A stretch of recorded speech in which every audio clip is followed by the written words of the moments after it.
The wind whistled through the towering pines as the group of friends set up their campsite in the heart of Whispering Pines Forest. The sun was sinking behind the trees, casting long shadows that seemed to stretch and contort in the fading light. The air grew chilly, and an unsettling feeling settled over the group, but they brushed it off as pre-campfire jitters.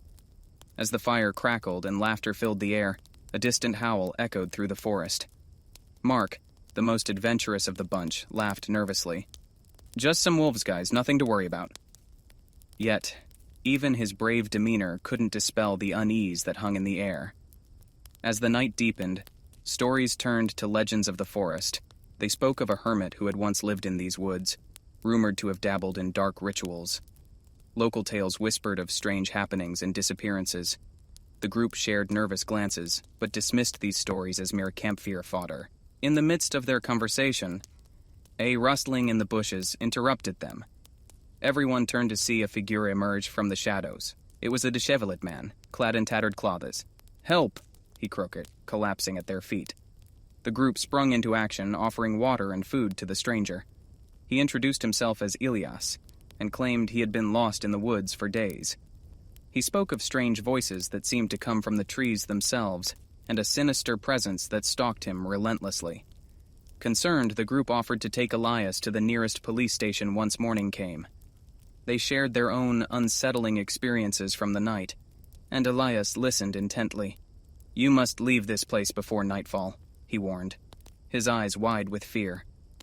Morning arrived, and the group packed up their campsite, ready to escort Elias to safety. But as they retraced their steps through the woods, they realized that the path they had taken into the forest had vanished.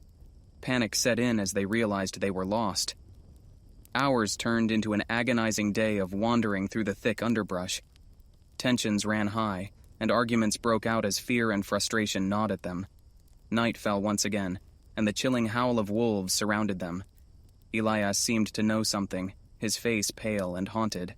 Suddenly, a flashlight beam pierced the darkness and a voice called out.